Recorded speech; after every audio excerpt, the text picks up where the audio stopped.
Direto da redação, você ouve agora o podcast Outra Visão. Apresentação, Paulo Cunha.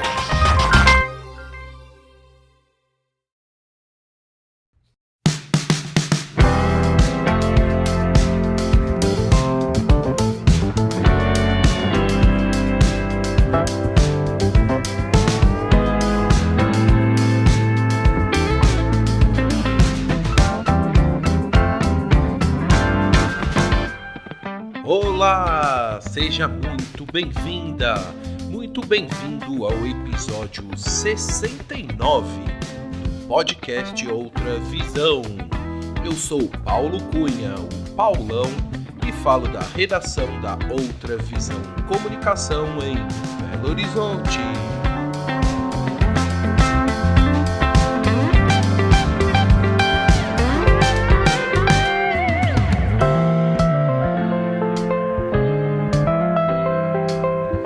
Nossa entrevistada é iatista desde a infância. Ela também é veterinária por formação e já foi atleta de polo aquático e professora de natação, além de ter trabalhado no mundo corporativo e ter feito um pouco de tudo quando viveu na Austrália por 3 anos. Atualmente, além de velejar muito, ela trabalha prestando assessoria personalizada e cuidados para o público com mais de 60 anos.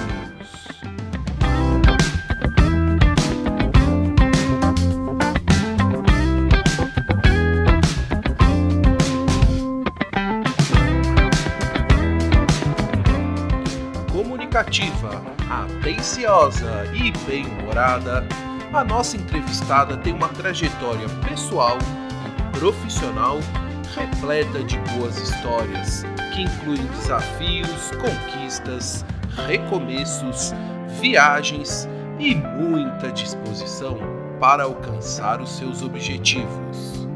Apaixonada pelo iatismo, ela é muito talentosa e reconhecida por suas habilidades e conhecimentos sobre as velas, os ventos e as marés. Desde pequena, ela veleja nas águas da represa de Guarapiranga e pelos mares de Ubatuba, do Brasil e do mundo.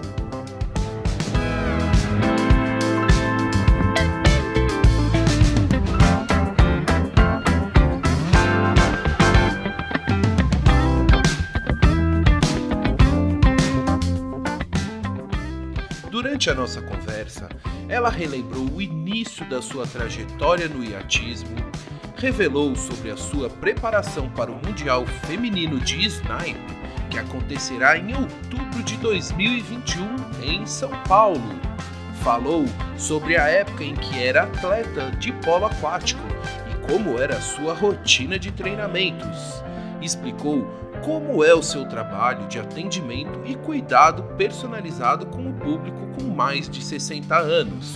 Ela também contou sobre os 3 anos que viveu na Austrália, os trabalhos que fez por lá e as viagens incríveis que fez pelo país dos cangurus e pela Ásia. E como não poderia deixar de ser, deu uma verdadeira aula sobre barcos, iniciação ao esporte e muito mais.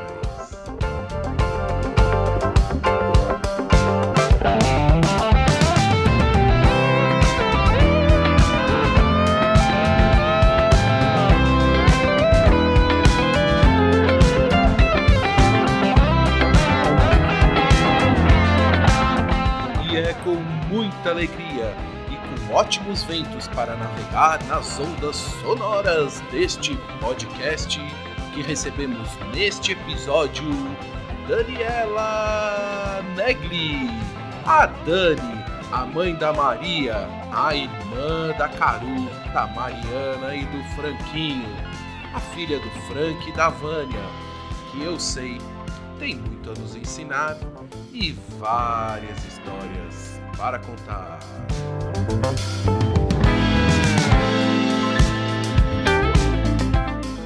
Acompanhe a entrevista. Alô, Daniela Naigeli. Tudo bem com você, Dani? Tudo bom, Paulão, e por aí?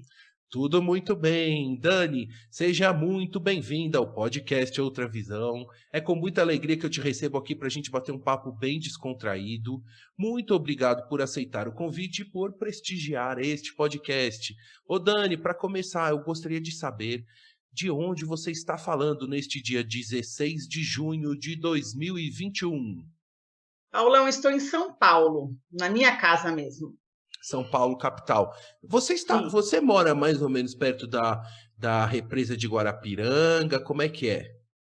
Moro sim, eu não moro tão colado, mas eu moro na Granja Julieta, que fica bem próximo, ainda bem, porque é por lá que eu fico os meus finais de semana. Exatamente, e Dani, é ali que eu quero começar a nossa conversa. Na verdade, eu quero começar na água. Pode ser lá na Praia do Lázaro, pode ser aí na represa de Guarapiranga, na Ilhabela, mas eu sei que desde a infância você navega os seus barcos à vela. Dani, me conta, como é que nasceu essa sua paixão pelo iatismo? Minha paixão pelo iatismo começou por conta do meu pai. A gente ia os finais de semana para o clube, o Iate Clube Paulista, na represa Guarapiranga, e quando não tinha vento, a gente esquiava e estava sempre próximo a barcos. Com 7 anos eu fiz o curso de vela, e desde então eu tenho esse contato aí que eu amo velejar, finais de semana. Eu comecei com o Optimus, né? E depois de 3 anos, a gente já está super experiente, assim como você tira a carta, 1 ano depois você está dirigindo bem, né? Digamos, depois de 3 anos, dirigindo super bem. Então, com 10 anos, fui meu primeiro brasileiro, fui para Recife. E assim eu velejei até os 14 anos. Um barco pequenininho chamado Optimus, que é um barco que a gente veleja individualmente. E o que era delícia era que a família estava ao redor. Meus irmãos mais novos que eu também velejavam. E o meu pai sempre com um botinho perto da gente. Às vezes a gente tinha algumas coisas que aconteciam, tipo tempestades. Ele vinha, dava um alô, via se eu estava bem, se estava tudo bem, ele ia resgatar os outros e depois voltava para ver se eu precisava de alguma coisa, mas sempre por perto. E assim eu tenho alguns pais que são optipais, como a gente diz, que são como nossos pais, que eu guardo esse carinho até hoje, que fizeram parte aí da minha infância até os 14 anos que eu velejei desse pequeno barco, esse Optimus. Calma, então vamos registrar aqui o nome do seu pai. Fala o nome do seu pai e das pessoas que foram importantes nessa sua fase aí na infância e adolescência com o Optimist. Então, meu pai é Maurício Franquinegli, meu tio Jorge, que é o pai do Bruno Prada, sempre com a gente, o Caroli, também eu lembro muito dele, que eu era super amiga do Alex nessa época. Quais mais? O tio Armando, falecido tio Armando. Tinha outro que era o Armando, que o tio Armando é o argentino. Outro é o tio Armando. E aí outras amizades também, como a família Caiaba, várias famílias que, independentemente de bater as idades, a gente era muito amigo, porque estava todos os finais de semana velejando junto.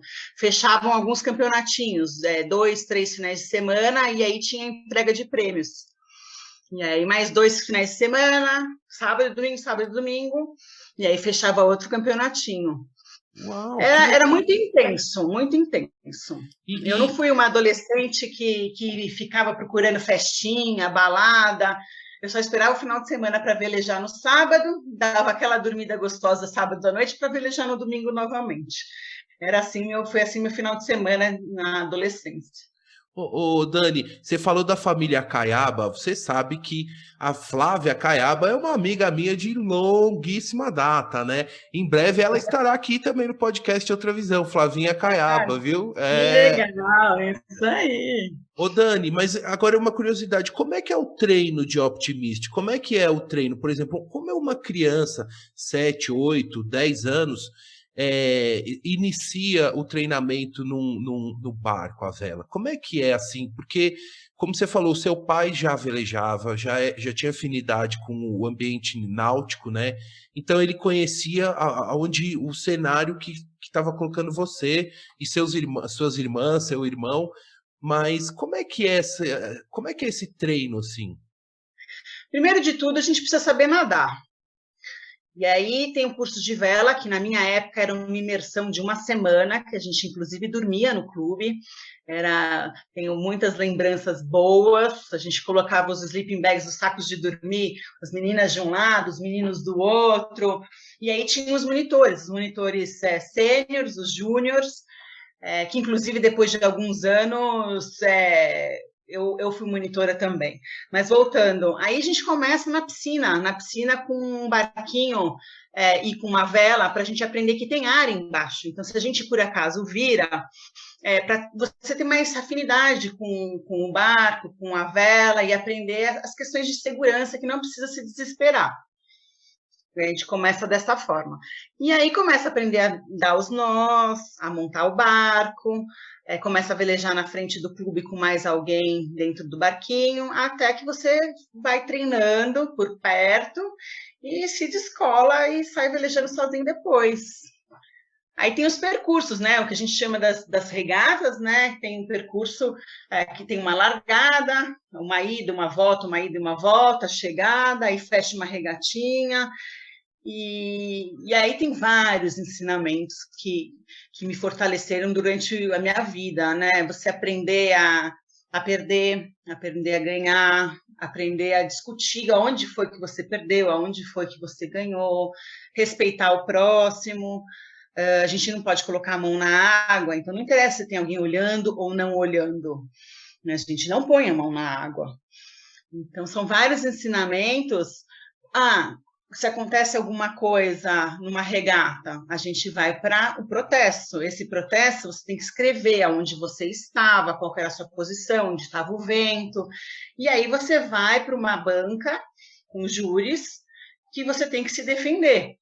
Então, entra um, conta a sua história, sai. Entra o outro, conta a sua história, e depois os dois são chamados, feitas algumas perguntas, e é decidido qual dos dois que ganhou. Isso é também para a vida, né? Muito interessante. Eu levo muitas coisas do iatismo para a minha vida pessoal. Ô Dani, e você chegou a ter o seu próprio Optimist? Tinha um nome esse barco? Você chegou a ter o seu próprio embarcação? Como é que foi ganhar o seu próprio barco? Assim? É muito gostoso. Depois que você termina o curso de vela, meu pai me deu um barco usado de madeira chamado Toyer. De uma faixinha assim amarela, super bonito, barco de madeira. E aí, quando eu comecei a ficar melhor, meu pai mandou fazer para mim um barco que aí já não era mais de madeira, era de fibra. E aí, meu pai, super fantástico, que sabia colocar nome em tudo, colocava nome até em tudo que era coisa. Ele fez uma listona, a gente fez o julgamento em casa, qual que seria, aquele bafafá que ele sempre gostava de fazer, e o barco chamou-se Chego Lá, mas com X, com acento, e aí fizemos um desenho, e umas ondas assim, amarelo, vermelho, um estilo, meu pai deu um estilo ali também, para o logo, e era Chego Lá o nome do meu barco. Ô Dani, e qual que é a diferença, por exemplo, da época que você iniciou no iatismo para hoje? Por exemplo, a gente tem na família, né, a Joana, o Pedro, que estão velejando. Qual que é a diferença, assim, do início, né, do treinamento no iatismo? Houve uma mudança, assim, muito grande ou não? Basicamente, assim... A mudança hoje é que não é mais... o curso de vela não é mais uma imersão em uma semana dormindo no clube. Ele acaba sendo um pouco mais recreativo. Antes ele era muito mais para aprender a velejar mesmo. Agora é uma coisa assim, ele é descontraído, uma recreação que vai aprendendo aos poucos. Aí aquele que toma gosto, assim como o Pedro e a Joana tomaram gosto, vão se aprofundando, vão fazendo clínicas, a gente chama de clínicas, né? Já a Teca, por exemplo, né, que é a irmã do Pedro, ela fez essa recreação, que é de 15 em 15 dias, uma vez por semana, no domingo, quer dizer, não é por semana. Ela não gostou, então ela não seguiu. E nossa época não, nossa época era uma imersão uma semana, e as regatas, os campeonatinhos eram 2 finais de semana, sábado, domingo, aí fechava, então era muito intensa a coisa. E assim, tinha 80 barcos Optimus. Os pais saíam com o botinho, um monte de Optimus assim em fileira. Hoje em dia está com um pouquinho menos de barcos, está aumentando, mas tem um pouquinho menos de barcos. Olha, ó, a Teca, minha afilhada, viu? Estelinha, um beijo para você que ela vai ouvir essa entrevista. E tecnicamente, assim, mesmo a construção desses Optimistes, houve uma mudança assim considerável ou ele basicamente é a mesma construção? Olha, Paulão, assim? Como a minha filha está para começar agora o curso de vela, minha filha está com 6, e porque eu velejo todo final de semana, ela já está inserida, porque normalmente começa com 7 anos, ela já está querendo fazer com 6 e talvez, se começa muito cedo, pode ser que traumatiza, e aí depois ela não vai seguir. Mas eu acho que ela já tem maturidade e tem bastante convivência por minha causa. Então eu não sei, porque ela ainda não começou. Eu acho que o Optimus não mudou. O que eu vejo que mudou era algumas coisas que a gente regulava de uma forma e agora regula de outra. Né? A gente não deixava umas rugas na vela, que hoje em dia eles deixam, algumas coisas do gênero. Mas posição de sentar, de montar o barco, para esse barco, acho que continua a mesma coisa. Ah, que legal. Ô, Dani, eu lembro que você também, lá em Ubatuba, na Praia do Lázaro, você tinha um barco também lá, um laser, não tinha? É um parecido com laser, chama Holder. É um barco que mais para a gente se divertir, assim, né? A gente levava para lá e podiam 2 ou 3. Ele é um barco de uma pessoa só também. Eu nunca competi com ele. Ali a gente levava mais para brincar. Inclusive, você já me levou para navegar nesse barco, e eu me lembro que o seguinte, que a Dani falou, agora eu vou virar o barco, agora eu vou virar para testar, para você me ajudar a desvirar esse barco. Você virou umas 2, 3 vezes o barco. A gente se diverte, né, Paulão? Ah, eu adoro. Olha, eu vou te falar que eu adoro o iatismo, não segui, mas já velejei algumas vezes, eu já velejei e tenho muita lembrança das velejadas com você. Ô Dani, mas eu queria saber uma coisa que você falou, por que não pode colocar a mão na água? Qual que é a questão de segurança? O que é? Você falou esse detalhe e me chamou a atenção. É mais a questão de remar, né? Se você está sem vento, é mais questão de remar, você não pode. É lógico, se você tiver... não sei, cortou sua mão ou sua mão sujou, não sei, se você quiser fazer assim, colocar e tirar é uma coisa, mas a gente tem esse hábito de não colocar a mão na água, principalmente quando está sem vento. Foram uma das poucas coisas que foram rígidas, assim, que me marcaram, né? É engraçado. Hoje eu vejo a molecada assim, seguindo um pouco menos as regras. Eu vejo eles mais... a gente tem que estudar as regras, tem que estudar isso. E, às vezes, eu vejo que está faltando um pouco disso, um pouco de respeito às regras. E estudar as marés, os ventos, né? E todo o ambiente, né? Né? Isso. Ô, Dani, e o celular, como é que impactou isso no iatismo aí? Tem criança querendo ver o celular na hora de trocar a direção? Para mim, até assim, eu não gosto muito de barcos de ir e vir, né? Por exemplo, windsurf, eu fiz kite, mas não é a minha praia, porque para mim, velejar é uma meditação ativa. Então, eu gosto desse percurso, eu gosto de... Até que, por muito, eu fui taxada como, não, você é muito competitiva, porque eu sempre gostei de correr regatas, né, que a gente fala. Mas depois eu me entendi, não é essa a questão é que se eu tenho uma largada, um percurso, uma chegada, eu fico tão envolvida que é uma meditação ativa, tanto é que eu volto para casa sem conversar, zen, total. E... eu não levo celular. Eu conheço gente que leva, que inclusive às vezes saem fotos lindas e maravilhosas do pôr do sol ao voltar para o clube. Conheci gente que já levou celular e eu já passei perrengue e esse celular é que chamou alguém para buscar a gente, mas eu mesma não levo de jeito nenhum. Ô Dani, você tem alguma lembrança assim de uma velejada assim que você guarda com muito carinho assim, de um dia muito bacana que você velejou ou com alguém especial, com seu pai? Tem algum dia, alguma velejada assim que ficou para sua história assim? Ah, tem muitas velejadas, né? Você num barco, chegar no Rio de Janeiro, por exemplo, navegando, é uma coisa sensacional, é maravilhoso. Corri uma regata de barcos maiores, barcos clássicos, eu acho que pode ser até 75, uma coisa assim, que ia até Búzios. É bem bonito. Na ida é perrengue, porque você está indo contra, na hora de descansar você se amarra para não cair, tem aquele rodízio, na volta é mais sossegado. Eu acho essa costa do litoral norte de São Paulo até ali o estado do Rio, eu acho que é a costa mais bonita que a gente tem.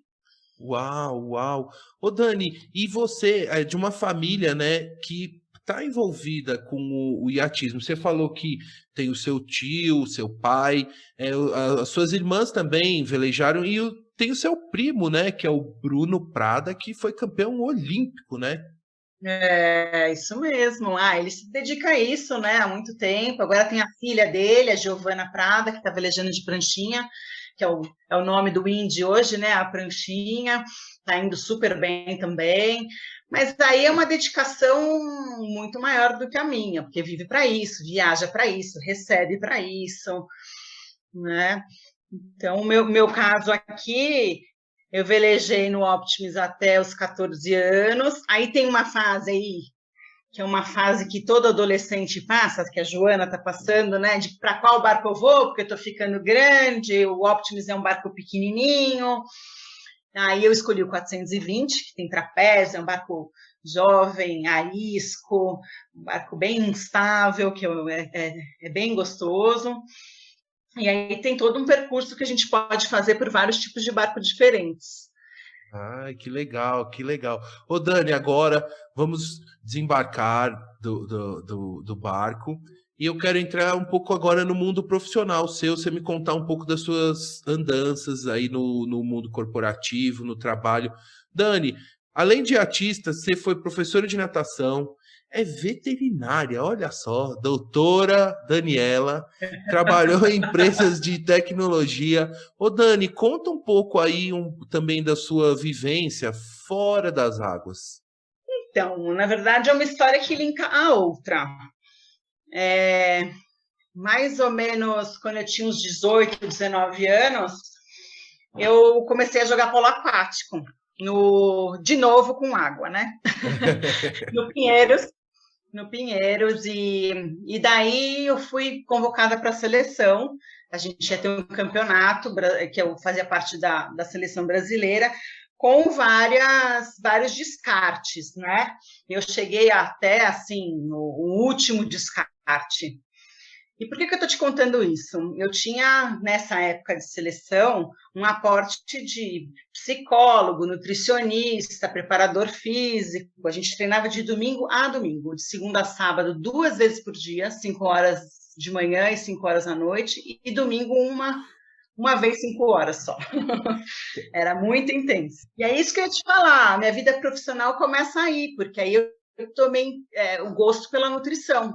Eu vi que a nutrição influenciava muito nos resultados. Então, a primeira faculdade que eu entrei, não foram nenhuma dessas que você falou.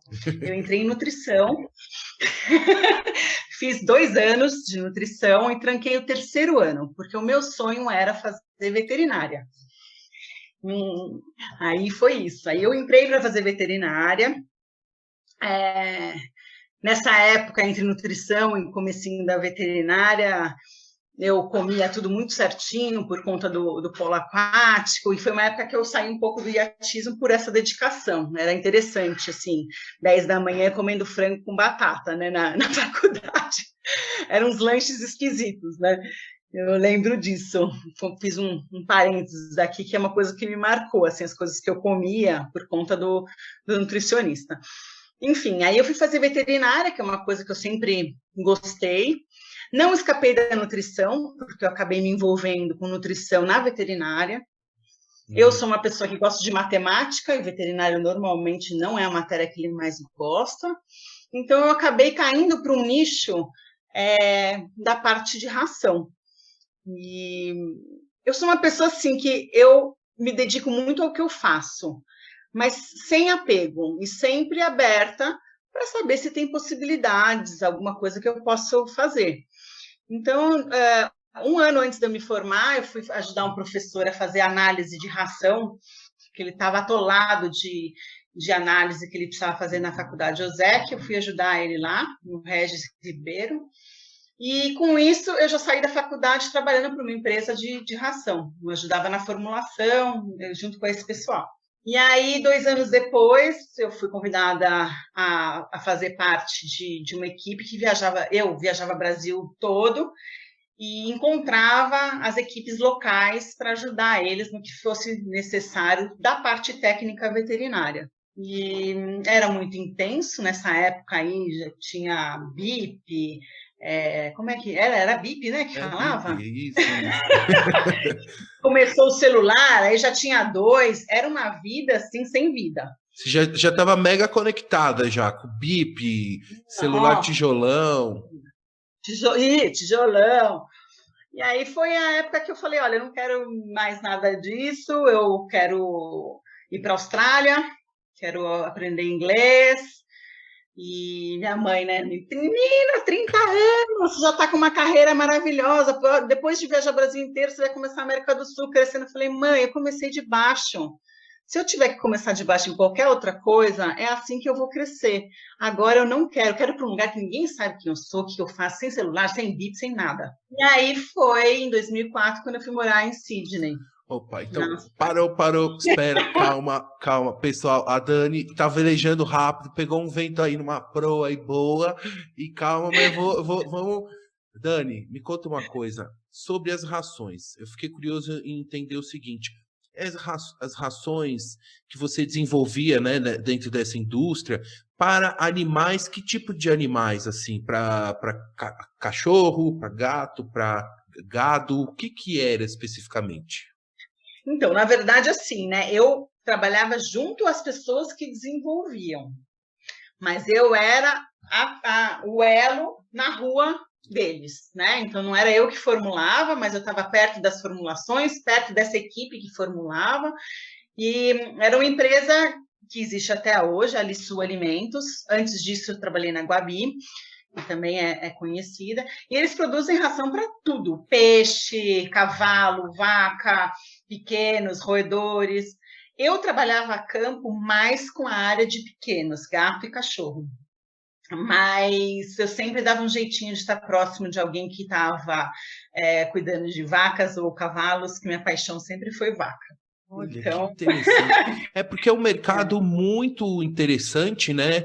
Esse mercado das rações, e que eu desconheço totalmente, assim, e assim, achei muito interessante o seu relato, né? Falando, né, de ter a vivência nessa área, mas eu quero ainda voltar mais um pouquinho lá para o polo aquático, porque é o seguinte, você falou, se eu entendi direito, você treinava 5 horas na parte da manhã e 5 horas na parte da tarde? Confere isso? Mas como é que a gente... E qual o horário do dia você, assim, tinha a sua vida pessoal? Você dormia em algum horário? Como é que é? Porque consumia muita energia, né? Porque a polo aquático é um esporte, assim, que por si só ele já exige demais, e tudo que envolve, né, o treinamento. Como é que foi essa fase, Dani? A época de seleção é bem difícil, assim, né? Os treinos começa às 5 da manhã, vai até às 10, aí você tem o seu dia e depois começa de novo. Às 5 da tarde vai até às 10 da noite. E aí, como é que funciona? A preparação de uma equipe para a seleção, primeiro você começa nos exercícios... vamos dizer assim, não a parte de lapidar, mas grosseiros, né? Então, é muita natação, muita perna com balde, com água. Já chegava, antes do técnico chegar, a gente já tinha feito 1000 de perna com balde na cabeça. Com balde cheio, né? E funcionava como? O balde cheio. À tarde não, meio que à noite, a gente treinava no Centro Olímpico, ficava ali perto do Ibirapuera. Aí, sextas, os 2 períodos, sexta, período da noite, sábado, os 2 períodos, e domingo, um período, a gente revezava entre os clubes, Paineiras, Paulistano e Pinheiros. E aí, com o passar do tempo, tem mais jogo, e aí, fora, você tem que fazer musculação, você tem que fazer fisioterapia porque você se machuca. Eu tenho muitas lesões dessa época. Operei ombro, o meu cotovelo melhorou com a acupuntura, meu quadril até hoje, eu tenho problema com o meu quadril, não posso deixar de fortalecer glúteo de jeito nenhum, senão eu tenho dor. Joelho também, tem que fortalecer a coxa para segurar o joelho. É um exagero e que o nosso corpo não acompanha da forma como deveria ser. Eu acho que o atleta hoje está melhor do que era nessa época. Ô Dani, então você foi efetivamente uma atleta, né? Uma atleta profissional que com dedicação, né, integral, né, da sua vida para essa atividade, né? Isso, exatamente. Nessa época eu fazia cursinho, então foi mais fácil para mim, porque eu conseguia assistir algumas aulas, outras eu não conseguia, eu estudava em casa, então para mim foi mais fácil. E o primeiro ano de nutrição também eu ainda estava jogando. Até que eu me machuquei e tive que parar. Então antes de você relatar sobre essa parada, você chegou a viajar Brasil, exterior, com a seleção? Conta alguma experiência. Não, na verdade foi assim, foi uma seletiva que eles fizeram de várias jogadoras, eu não me lembro quantas eram no começo, vamos dizer que 40. E a cada X tempo, 20 em 20 dias, 30 em 30 dias, ele reunia todo mundo e desclassificava algumas. Então, a gente sempre aguardava aquele momento para saber se você ia ficar. E aí, eu fui até a última eliminação. Um mês depois ia ser o campeonato. Até porque eu estava com o ombro já bem machucado. Bem machucado. Para mim foi bom ter acontecido isso. Foi triste, porque você já está meses e meses nesse psicológico, né? A gente é psicólogo para tratar toda essa pressão, além da preparação física. E foi triste, mas foi no limite. Eu acho que até passou um pouco, né, pelas lesões. E aí, como você falou, então você acabou saindo do polo aquático em função de uma lesão também. Em função de uma lesão. Exatamente isso. Isso que aconteceu. Ô Dani, e saindo do polo aquático, você também atuou como professora de natação, né? Isso foi depois dessa... Foi, na época do Collor, né, que a gente ficou sem dinheiro. Meu pai, fofo, né, teve 4 filhos, ele vinha com uma semanada pra gente. Eu ficava brava com isso, porque eu sabia que ele não podia, que tinha acontecido tudo aquilo. Então, eu falei, eu vou trabalhar. Só que trabalhar no quê? Não era nova, não era formada em nada. Eu falei, eu sei nadar. Aí eu bati naquela Mori, fiz uma entrevista lá e fui na Runner. E aí fui aprovada na Runner por ser nadadora desde os 5 anos, por jogar polo aquático nesse nível que eu jogava, eles me aceitaram. E lá fui professora, acho que por 2 anos. 2 anos isso. Qual unidade da Runner? Eu fiz a unidade JK ali. Não, era uma aqui para a Zona Sul, que agora até eles destruíram para construir um prédio, que tinha piscina, o teto ele era retrátil, aqui na Zona Sul, onde hoje é uma ponte que liga ao Morumbi, ali é uma ponte nova que fizeram, era ali. Sei, numa curva ali, né, que é uma ponte na João Dias ali, mais ou menos. Isso, mesmo.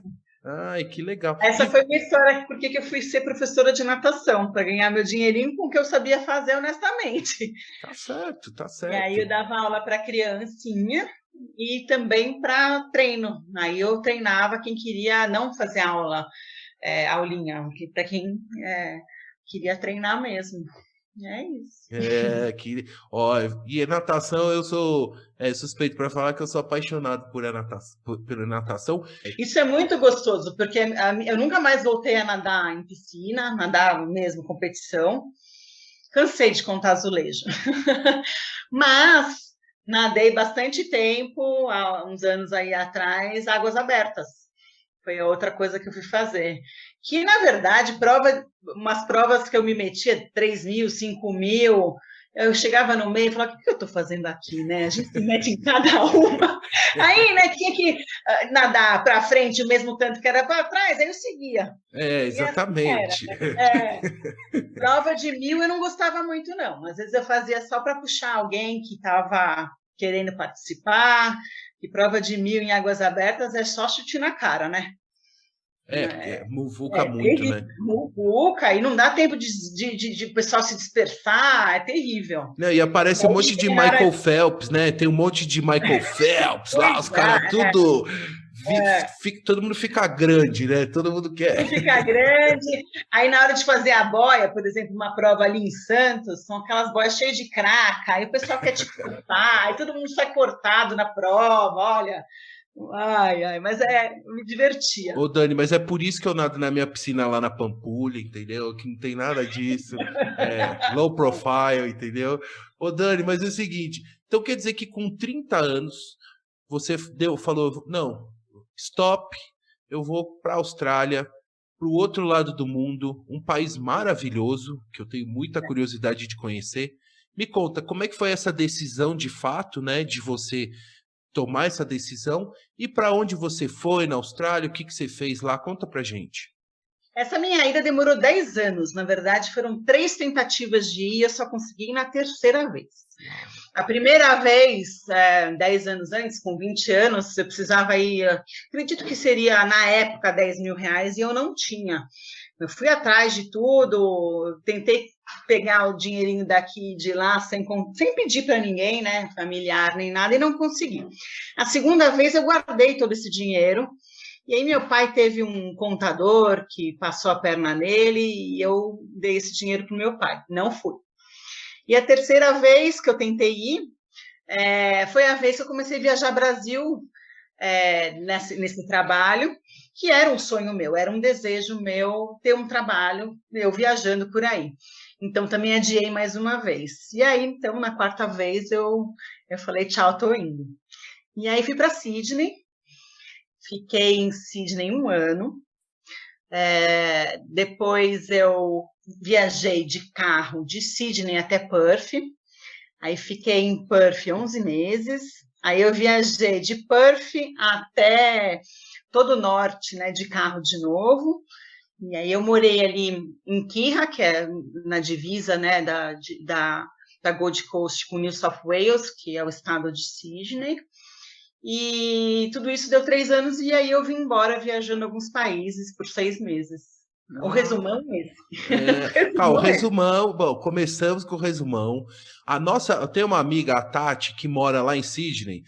Ela vai ouvir, ela vai identificar aqui os lugares que você falar. Então, lá em Sydney, o que você fez lá? Você estudou inglês, já falava inglês fluente? Como é que é assim? Ou trabalhou também? O que você agitou lá? E deve ter velejado, né, Dani? Com certeza velejou. Claro. Velejou, nadou também bastante. Com certeza, isso eu não preciso nem perguntar. Mas eu fiz inglês. Eu sou uma pessoa que era disléxica na escola. Estudei em escola alemã, então, assim, português, logo depois entrou o alemão, e depois, quando entrou o inglês, eu já não sabia mais nada. Confundia tudo. Tentei aprender inglês várias vezes, e só fui aprender, eu cismei, falei, um dia que eu quiser aprender, vai ser porque eu vou morar fora.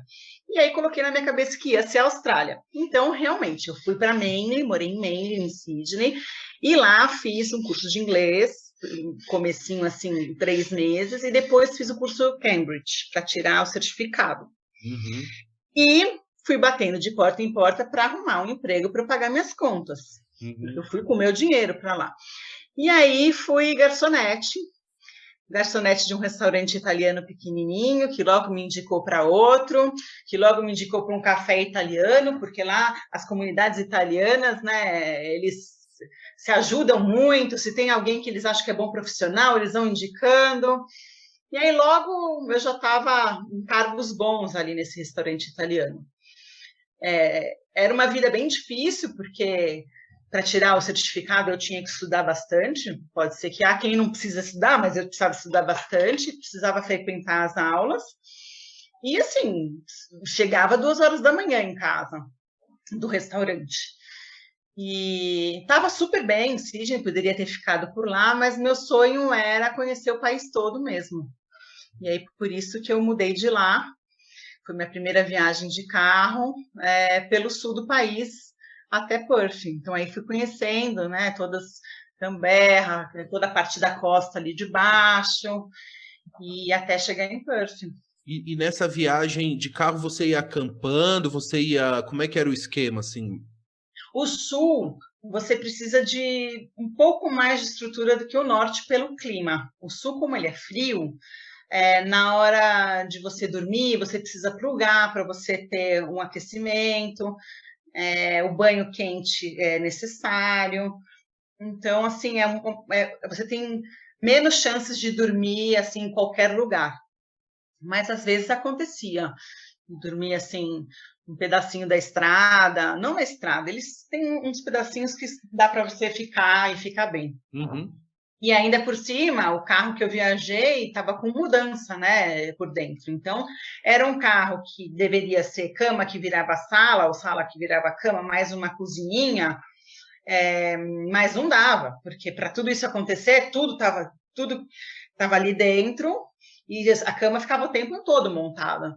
Então, eu precisava de um lugar também para cozinhar, para se alimentar. Então, esse carro aí que eu viajei foi um carro que foi utilizado basicamente para transporte e para dormir. Então, eu precisava, sim, de lugares para plugar e para cozinhar. Uma estrutura. Mas era tipo uma van, assim, ou era um motorhome mesmo? Não, tipo uma van, menorzinho mesmo. Essa daí foi alugada, aluguei em Sydney para devolver em Perth, e era tipo uma van, menorzinha mesmo. E é muito comum, né, essa viagem na Austrália, né? Porque a Tati, que vive lá, ela me relatou uma viagem também com essas características que você está falando, Dani. Muito comum, muito comum. Tem pessoas que se estabelecem e não têm interesse em viajar, tem receio, como em todo lugar do mundo. Mas se você tem essa vontade, lá é um lugar que te dá todas as possibilidades para isso.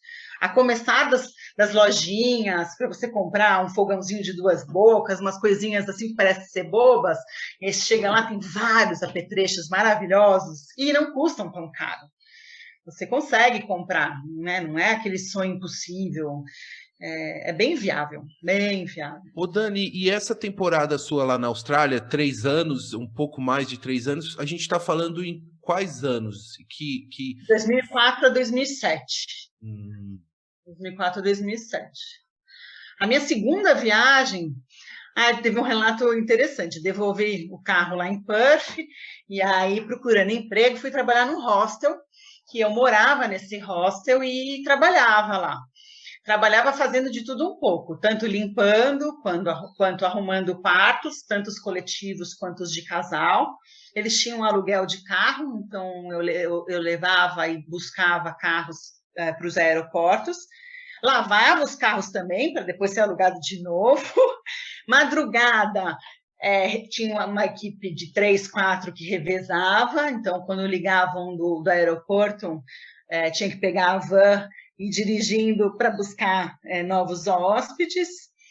E aí, nessa época, foi um barato, nunca tinha acontecido antes. Comprei um carrinho no débito automático.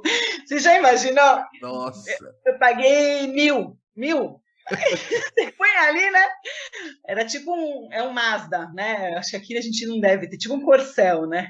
Todo elétrico.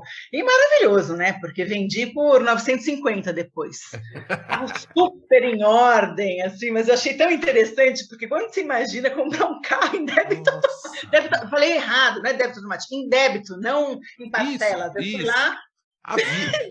Passa aqui do crédito ou no débito? Não, é no débito. Isso aqui. No débito. Isso, no débito. Agora podia ser até um Pix, né? Podia fazer um Pix já. Agora mesmo, é um Pix, acabou. Foi interessante. Ô, Dani, então você trabalhou bastante, né, na Austrália, assim, você teve seus momentos de viagens, de curtição, mas também teve momento, assim, de trampo forte mesmo, né? O tempo todo, na verdade, foi o tempo todo. E aí eu tinha meus gastos e também guardava meu dinheirinho, que foi isso que proporcionou, no final desses 3 anos, fazer 6 meses em vários países só gastando e não trabalhando. Uau, olha só! Isso, que maravilha, Dani. Mas conta, como é que foi então? Completou esse período lá na Austrália com o inglês afiadíssimo, né? Com Cambridge, com o certificado, com a proficiência lá.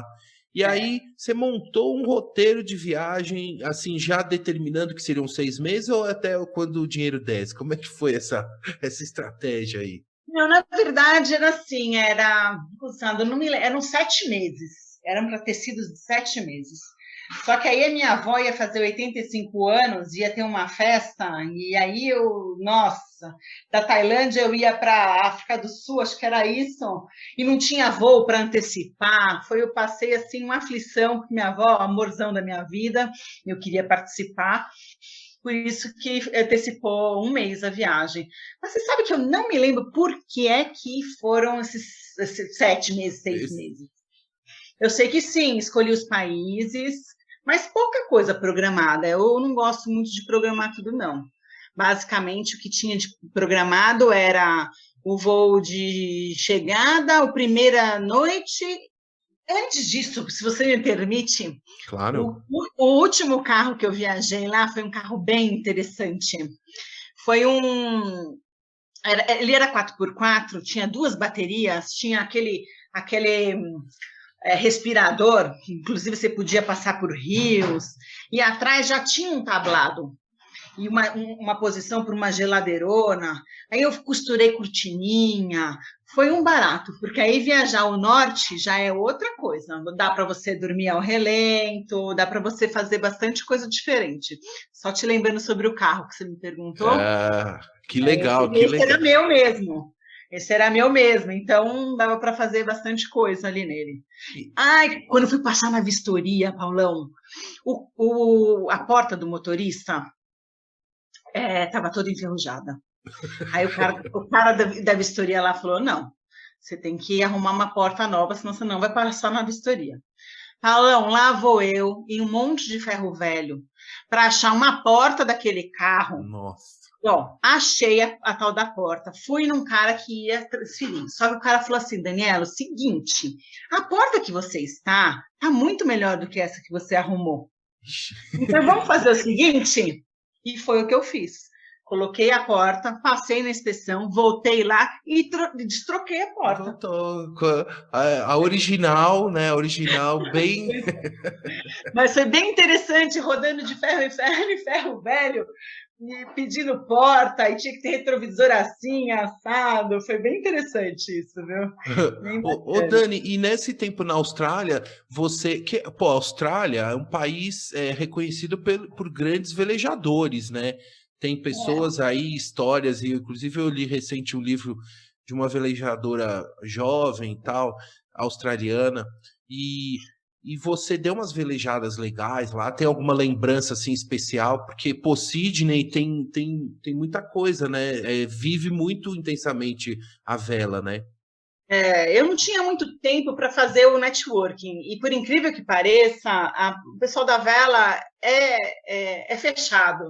Não sei se fechado ou é um nicho que as pessoas normalmente não vão ali, então não é uma coisa fácil. E eu trabalhava muito ali em Sydney, mas eu morava numa casa que tinha o Carlão. O Carlão ele era do sul do Brasil, e às vezes ele fazia um bico à noite, já estava um tempo lá, ele gostava de ficar jogando videogame no quarto dele. E aí, um dia ele chega em casa e fala, olha, enquanto você foi trabalhar, eu dei um pulinho ali no Yacht Club ali de Sydney e eu falei de você. O cara fez uma propaganda, Daniela veleja super bem, isso aqui, e pronto. Aí eu entrei e velejei em algumas embarcações ali em Sydney, e foi maravilhosa essa ajuda que o Carlão fez para mim.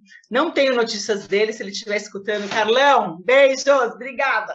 Alô, Carlão, alô. Será que ele está ainda lá na Austrália? Não sei, viu? Não sei mesmo. Já tentei achar ele, não achei. E em Perth, eu comprei o meu kite e velejava de kite lá. Ai, que legal, que legal. Ô, Dani, e aí, então, vamos voltar para sua viagem around the world. Que você deu uma voltinha ao mundo depois? Então, conta, porque assim, eu sou doido para fazer essa volta ao mundo. Farei. Inclusive, vou registrar aqui no podcast Outra Visão, assim que for possível, né? Mas isso é um plano futuro aqui para os ouvintes já saberem. Mas, Dani, eu quero saber da sua, para até inspirar a minha em algum destino que eu vou colocar na lista aqui. Exatamente isso. Eu tinha que percorrer a passagem, ela é uma passagem around the world, você precisa percorrer os países sempre para o fuso para frente, você não pode voltar para trás. E aí eu escolhi alguns países para percorrer que eu tinha interesse em conhecer. Então, da Austrália, primeiro eu fui para Fiji, fiquei ali 3 semanas, o que eu acho bastante tempo, 2 semanas, 10 dias, talvez seja bacana, mas isso se você tiver interesse em continuar, se você quiser ir lá e descansar 15 dias, claro que dá, tudo, mas assim, tem países que você tem necessidade de ficar mais, tem outros que você poderia ficar um pouco menos. Depois eu fui para Nova Zelândia, aluguei um carro na Ilha Norte, percorri toda a ilha até o sul, a Ilha Sul, voltei e entreguei o carro na Ilha Norte e saí de lá. Foi muito interessante, muito gostoso, foi um carro bem acertado para alugar, porque como é frio, era um carro que atrás... Porque, assim, depende do país que você vai, o carro que você aluga faz toda a diferença, essa é a minha experiência. Então, a lateral atrás e a outra lateral era de vidro, eram janelas bem grandes.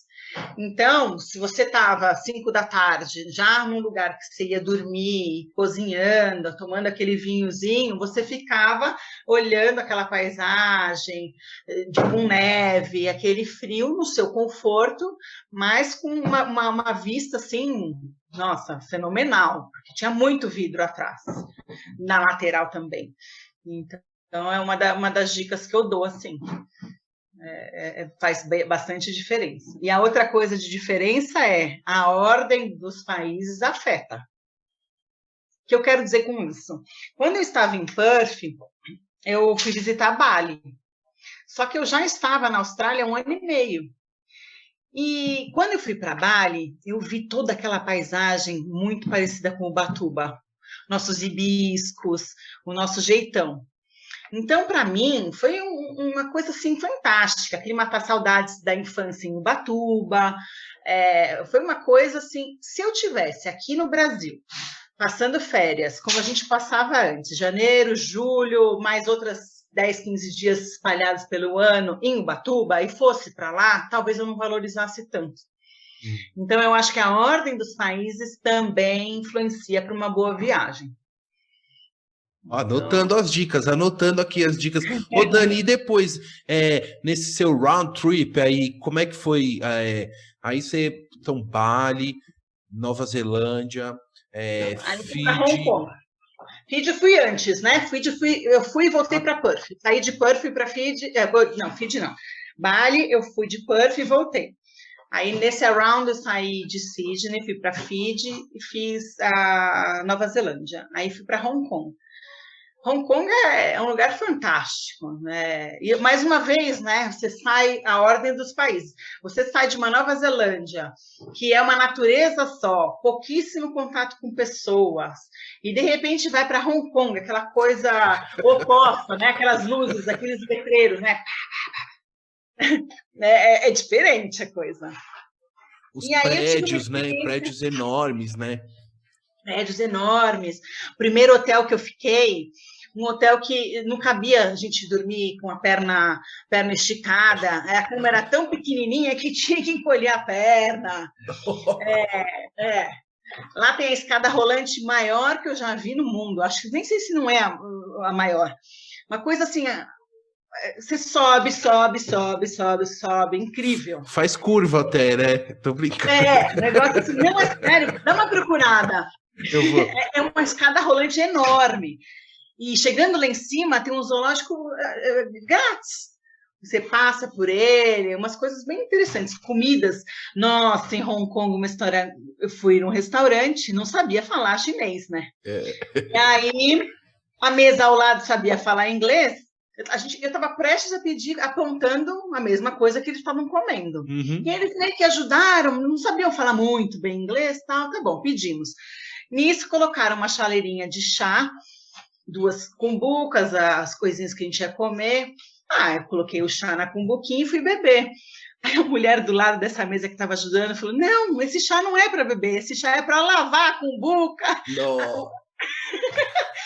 Os utensílios, não era para beber. Eles lavam tudo, descartam no lugar, aí é que vem o chá para você beber. E a gente, sem entender nada, né, bebendo aquele chá lá. É super zen, mas tava gostoso, né? Ai. Pouca bagagem sempre, né? Gastava um tênis quase para furar, ia na loja, comprava um, já deixava aquele por ali mesmo. E assim foi. Quando eu fui sair de Hong Kong, eu ia para o Vietnã. E uma das coisas que você tem que planejar antes, que você tem que pensar, é se precisa de visto ou não, se precisa de vacina ou não. Eu tinha visto, só que eu caí num conto de visto pela internet do Vietnã, que não era o visto. Ou seja, ao chegar no aeroporto para sair de Hong Kong e ir para Vietnã, eu fui perceber que eu não tinha visto. E aí eu precisava ficar em Hong Kong por mais tempo, o que foi maravilhoso. Essa vida é muito boa, sempre digo, como a vida é boa. Porque Hong Kong seria bem legal ficar uma semana a mais, e a gente teve que ficar esse tempo a mais mesmo, porque era feriado, aí depois que a gente tinha que dar entrada, mais uns 2 dias... Então, eu acabei aproveitando Hong Kong uma semana a mais e voltei para aquele mesmo hotel que a cama era apertada. E aí, lá vai a dica. Aí, os caras te mandam, você já foi lá uma vez, tudo, não bucou pela internet, pronto, aí eles te colocam no apartamento mais moderno, que a sua perna cabe. Eu falei, caramba, por que não me deram esse apartamento antes? É o mesmo preço. Não, e ainda te dava um desconto. Olha, que danado. Quando eu for lá, eu vou falar que você me avisou isso, hein, Dani? Fala.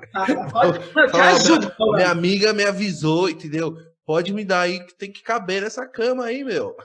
Nossa, Paulão, você não vai ter que pedir mesmo, porque Pedi, eu fiquei na parte velha de Hong Kong, né? A parte nova tem hotéis luxuosos e tudo mais.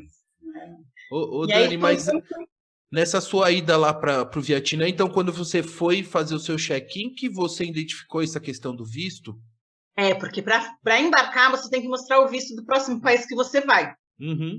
Eu mostrei o visto que eu tinha. Não, isso aqui não é isso aqui, você não tem. E aí eu tive que voltar.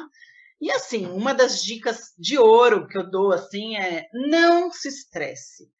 Aconteceu, procura uma coisa de positivo nisso, porque não adianta, você não tem o visto, você já caiu num conto, você já fez, e tudo isso pode ser para uma melhor. Depois eu fui entender o quão foi legal.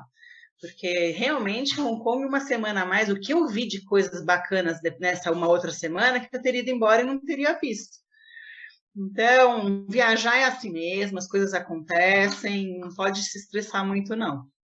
É isso, eu sou tranquila. E daí você foi seguindo essa viagem, sobretudo na região da Ásia, ou também fez a volta completa até voltar a Sydney? Como é que foi isso? Não. Quando eu cheguei no Vietnã, eu cheguei no norte do Vietnã, subi mais um pouquinho para o norte e fui descendo o Vietnã. Aí saí do Vietnã de barco até o Camboja, tanto é que eu tenho fotos passando pela fronteira a pé do Vietnã para o Camboja. E aí segui de barco até chegar no ponto de Camboja que eu ia ficar.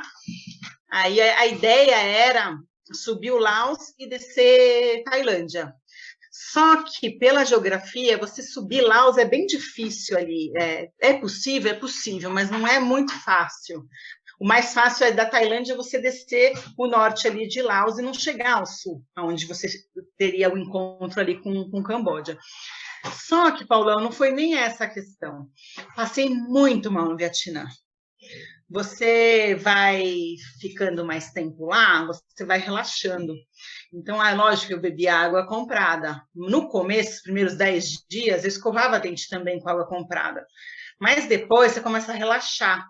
E o escovar o dente com água da torneira lá já basta. Para ter diarreia, vômito, assim, é um negócio poderoso. Então, eu não estava em condições. Aí eu pulei o Laos, refiz a viagem e fui direto para a Tailândia. Do Camboja para a Tailândia, quem está mochileiro, assim, uma viagem low profile, eles fazem tipo um caminhão, uma viagem horrorosa e perigosa. Tipo E aí um eu pau fiz de arara, assim. tipo um pau de arara, é isso mesmo, tipo um pau de arara. E aí eu fiz ali minhas contas, vi meu budget que eu tinha, sempre, isso é uma coisa que eu fazia assim bem certinho, e consegui comprar um voo para a Tailândia, então foi assim que eu cheguei na Tailândia. E aí a Tailândia, de Bangkok, eu fui viajando de ônibus por vários lugares para o norte, depois voei do norte lá para o sul, e depois saí de Bangkok de novo. E aí fui para África do Sul. Cheguei em Cape Town, fiz toda a costa, e aí saí de Johannesburgo. Fiz a costa, fiz safaris mais para cima, voltei para Johannesburgo, e voltei de Johannesburgo para o Brasil. E aí, eu cheguei para o aniversário da minha avó. Que foi quando foi o seu retorno após esse período na Austrália, ou nesses 3 anos e pouco você chegou a vir ao Brasil? Enfim, como é que foi? Eu vim para o casamento de uma das minhas irmãs, a Mariana. Eu vim, um negócio assim incrível, a forma como você vê as coisas, né? Você está um tempo fora, você dá aquela pingada aqui, o sono, escolhendo roupa para o casamento, assim, não tinha condições, porque a gente chega, né, com um fuso totalmente virado, né? Foi gostoso, aí fiquei aqui no casamento, acho que eu fiquei o quê? Cerca de 20 dias, e voltei para a Austrália de novo, e aí só voltei para o Brasil depois de tudo isso que eu te contei. Que legal.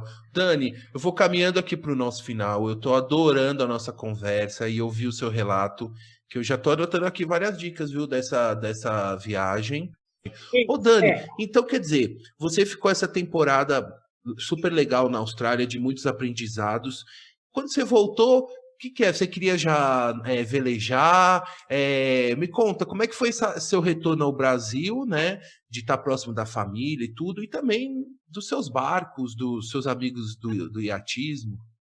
Eu fiquei um tempão sem velejar. E aí, em 2013, eu voltei a velejar, que foi a época que eu velejei no veleiro clássico que eu comentei. E quando eu estava para engrenar, fiquei grávida da minha filha, da Maria.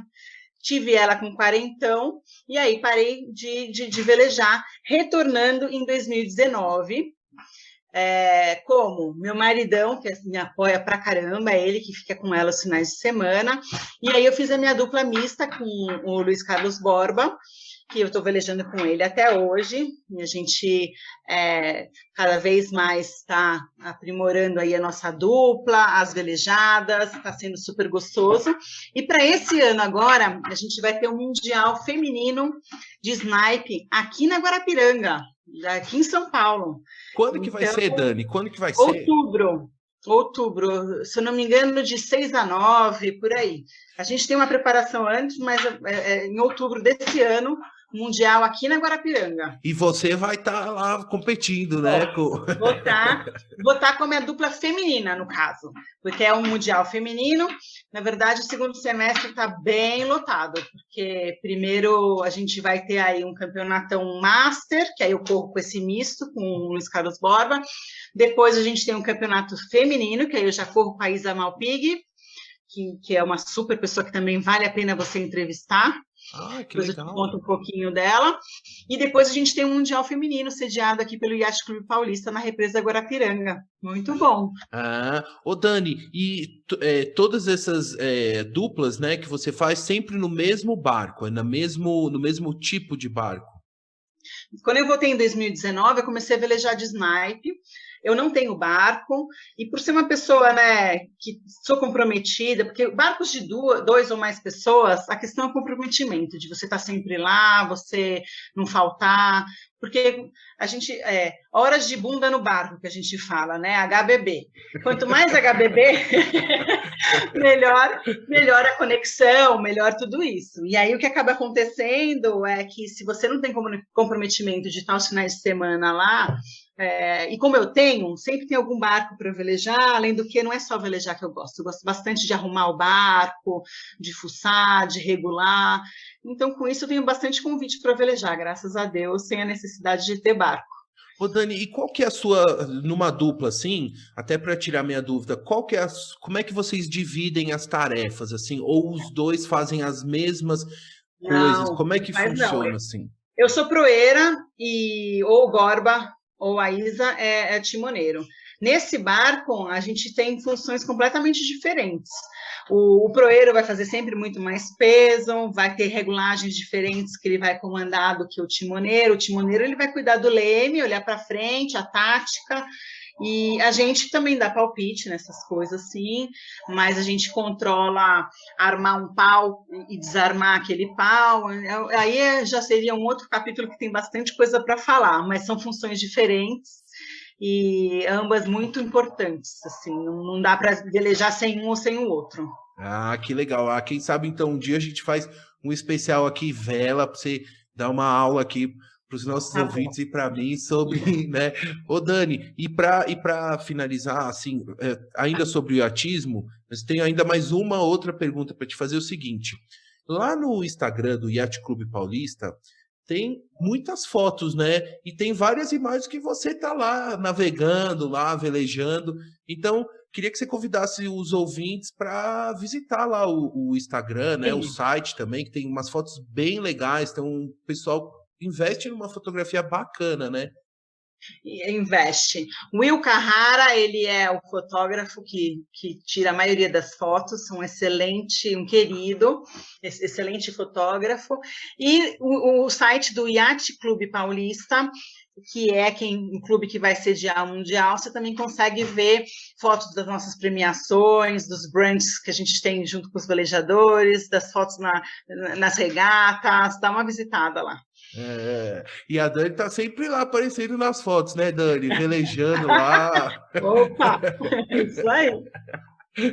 Ô Dani, então para fechar, eu queria que você atualizasse aqui, me fala um pouco sobre o trabalho que você está fazendo de assessoria, né, e de cuidado com pessoas da melhor idade, mais 60. O que você podia explicar sobre esse trabalho de assessoria e ajuda, que eu sei que vai desde assim, ajudar na parte de levar uma consulta médica, assessoria até na parte de tecnologia também, né?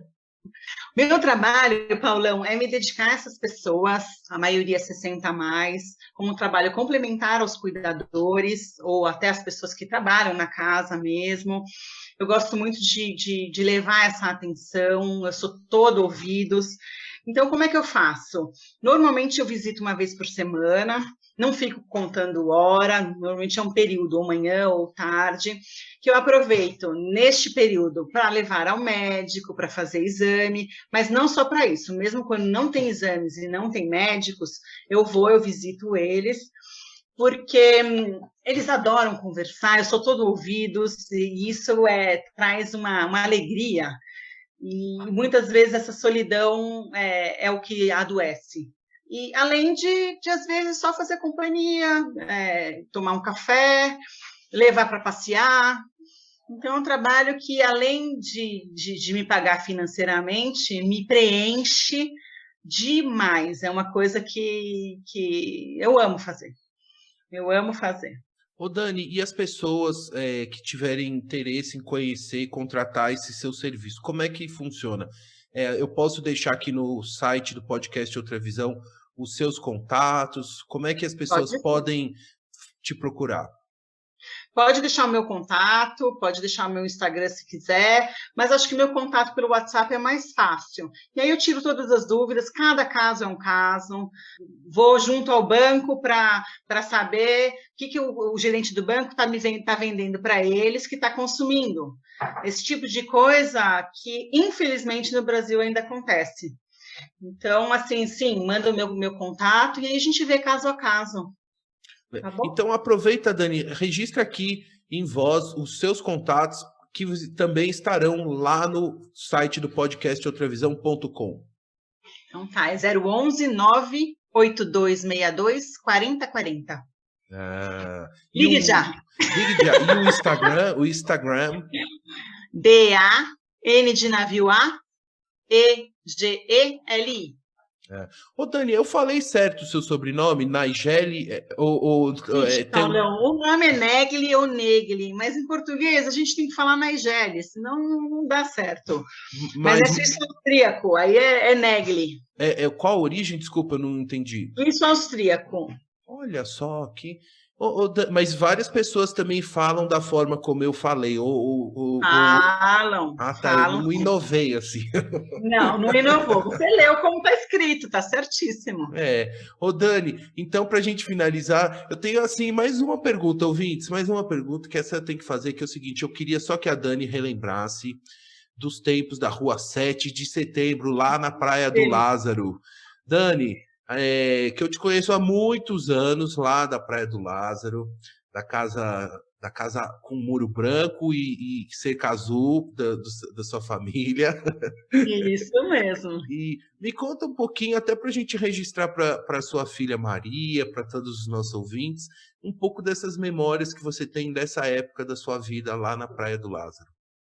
Ali foi maravilhoso, uma ruazinha assim saída, próxima a uma prainha pequenininha chamada Sununga, e lá que eu tenho esses grandes amigos, como o pai da Joana, que a gente comentou, da Teca, do Pedro, que é o Tomás, que é seu primo, que então eu conheci você, as famílias, né, ficaram muito amigas, e era maravilhoso, né, a gente passava...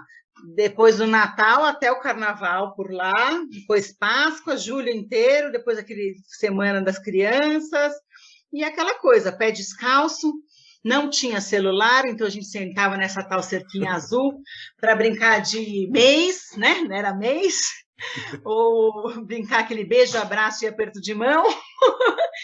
E aí surgiram essas amizades de infância fantásticas aí que a gente tem, né? A Leca, o Danielzinho, o Daniel Esmorigo, a Juliana, que são fantásticos aí e moram no meu coração até hoje. Espero não ter esquecido ninguém. Ô, Dani, aos poucos eu vou trazer aqui no podcast Outra Visão algumas das pessoas que lá da Rua 7 de Setembro, viu? Vou trazer aqui para registrar um pouco da história. Dani, então... O Pedrão, que fazia musiquinha com caixinha de fósforo. Verdade. Mas é isso aí, tem papo para mais um montão. Exatamente. Dani, então, vou finalizando agradecendo muito a você pela confiança, por prestigiar aqui o podcast Outra Visão, agradecer a todos os ouvintes que acompanharam até aqui a nossa conversa deliciosa, espero que todos tenham gostado, a toda a família Nigeli. Qual que é o nome? Como é que fala certo, Dani? Negli. Toda a família Negli, a Mariana, a Caru, ao Franquinho, a sua mãe Vânia. Então, um beijo a todos vocês, a toda a família, a Maria, enfim, a toda a sua família, Dani, ao seu marido, a todos. Um beijão para você. E para a gente fechar, assim, para aquele vento, assim, para finalizar a regata, assim, com o vento bombando, entendeu? Velocidade total, potência. Deixa uma mensagem final. Antes eu posso agradecer ou é depois que eu agradeço? Pode agradecer, Dani, pode fazer. Alô, obrigada por esse papo maravilhoso. A gente está morando longe, né? Mas ouvir a sua voz é sensacional, me remete realmente à infância. Minha mensagem final eu agradeço muito a vida é muito boa, ela me traz oportunidades fantásticas. E a mensagem que eu digo é assim, sonhe alto e vá atrás das suas conquistas, né? Eu já vi muita gente falando assim, eu não velejo porque eu não tenho barco. Olha, depois daqueles 2 barcos que eu te contei de infância, eu acho que eu tive mais um em dupla, que eu meiei o barco. Depois, eu só velejo as pessoas que compram barco de dupla, de muito mais, eles precisam dessa tripulação comprometida. Então, é só um exemplo de sonho que não precisa ser atrelado com ter ou não ter dinheiro. Vá atrás dos seus sonhos de viajar. Demorou 10 anos, mas eu fui para a Austrália. Então, assim, siga as suas vontades, seus sonhos, a vida sempre dá um empurrãozinho, você faz sua parte e o restante, né, acaba acontecendo, costurando aí. É isso, obrigada, Paulão, um super beijo. Obrigado você, um beijão para você, Dani. Bons Beijão, ventos Paulão. sempre. Beijo. Opa, obrigada.